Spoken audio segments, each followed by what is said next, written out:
में उन लोगों ने कहा भी कि इस तरह की घटनाएं हो रही हैं, मैंने इस तरह से जो है अभी तो ठीक कर देंगे, अभी तो जयकरण को मारा है, अब इसके बाद इन लोग को भी ठीक करेंगे, अभी इलाज करेंगे सालों को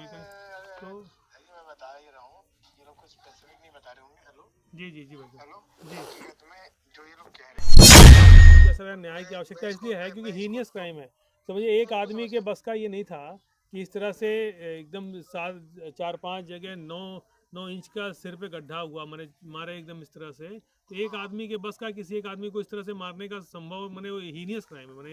जघन्य अपराध। सही है कि और इसलिए मैं इसका दोबारा से पूरा का पूरा मैं आपसे एडी साहब ये चाह रहा था कि इसको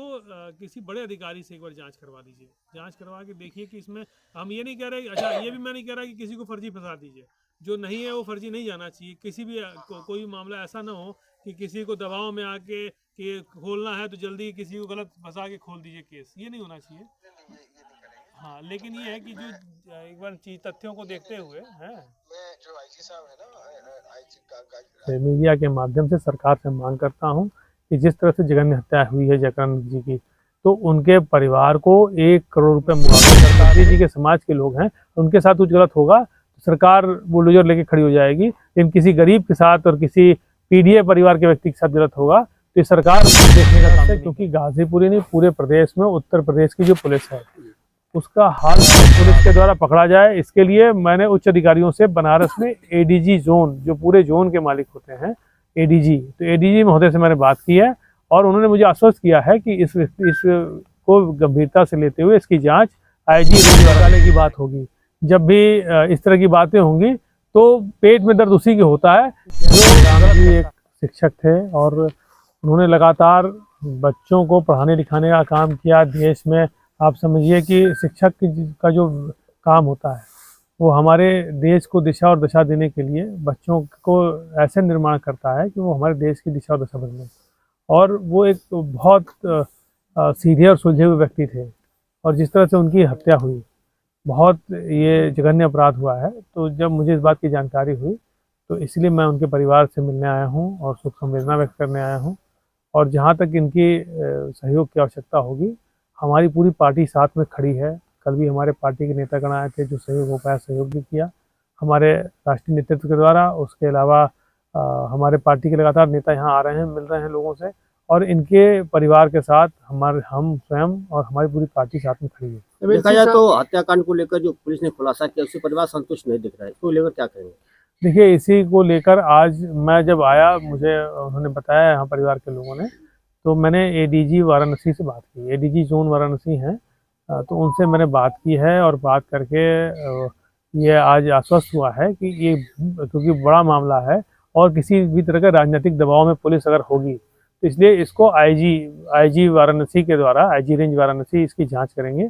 और इस मामले की जांच उच्च स्तरीय अधिकारियों द्वारा होगी, और इसमें जो दोषी होगा उसको बख्शा नहीं जाएगा, और यहाँ अगर न्याय नहीं मिलेगा, क्योंकि हम इस सरकार पे हमें विश्वास नहीं है और ये हमें गाजीपुर के पुलिस पे विश्वास नहीं है, और जरूरत पड़ेगी तो इस मामले को हम लोग सड़क से शुरू किया सदन तक लड़ने का काम करेंगे, जरूरत पड़ेगा तो सदन में उठा के माननीय मुख्यमंत्री से पूछने का काम करेंगे, और इस लड़ाई को लड़ेंगे और तब तक लड़ेंगे जब तक दोषियों को जो है सजा न मिल जाए और जो हमारे पीड़ित पक्ष है उसको न्याय न मिले। अच्छा, देखा जाए तो आज भाजपा के राष्ट्रीय अध्यक्ष ओम प्रकाश राजभर आज घरौनी वितरण के लिए गाजीपुर पहुंचे थे। उन्होंने सपा पर एक आरोप लगाया कि हम लोग महाकुंभ को लेकर व्यवस्था में लगे और इनको घोटालों की चिंता होती है, तो ऐसा इस तरह के बयान दे रहे हैं ओम प्रकाश राजभर जी। देखिए ओम प्रकाश राजभर जी माननीय मंत्री हैं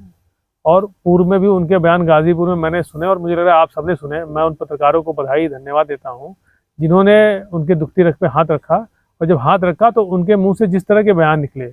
और जो असंसदीय अशोभनीय शब्द उन्होंने प्रयोग किए, तो उनके बारे में मुझे नहीं लग रहा कि हमें और आपको डिस्कशन करने की आवश्यकता है। और जब भी घोटाले की बात होगी, जब भी इस तरह की बातें होंगी तो पेट में दर्द उसी के होता है जो गलत करता है। तो अगर नहीं हो रहा है ऐसा तो उनको उस विषय पे गंभीरता से जांच की बात करनी चाहिए कि जांच होनी चाहिए, जांच कराएं। लेकिन अब अगर उनको तकलीफ हो रही है तो कहीं ना कहीं इशारा कर रहा है कि भारतीय जनता पार्टी और उनका पूरा अलायंस पूरी तरह से भ्रष्टाचार में डूबा हुआ है। धन्यवाद। एमएलसी साहब, आप प्रशासनिक किसी अधिकारी से आप बात कर रहे थे, आश्वासन क्या मिला है जो आज बोगना देखिए, में मैं अभी आया, मुझको परिवार के लोगों ने जो बताया कि अभी भी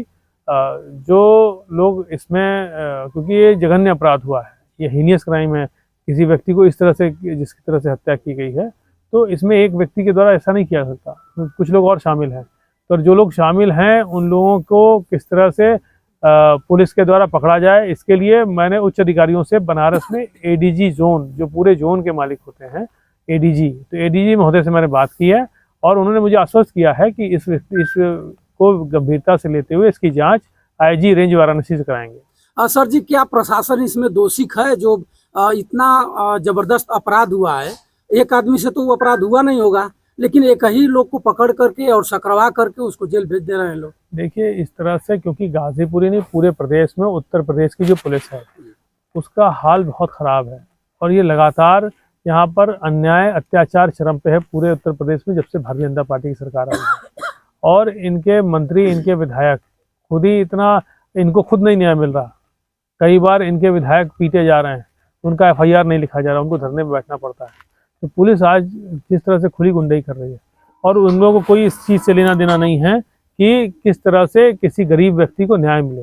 तो न्याय की इस लड़ाई में समाजवादी पार्टी, आदरणीय अखिलेश यादव जी और उनकी पूरे जितने हमारे पार्टी संगठन के लोग हैं, आपके इस पीड़ित परिवार के साथ खड़े हैं। और जब जरूरत पड़ेगी, मैंने पूर्व में भी कहा, फिर कह रहा हूँ, जरूरत पड़ेगी तो सड़क में लड़ना शुरू किया है, इस लड़ाई को सदन तक लेके जाएंगे और मुख्यमंत्री जी से सदन में हम लोग इसके बारे में बात करेंगे। मिल्सी साहब, अगर देखा जाए तो बहुत अपराध ऐसा हुआ है जो कि उत्तर प्रदेश की सरकार उस परिवार को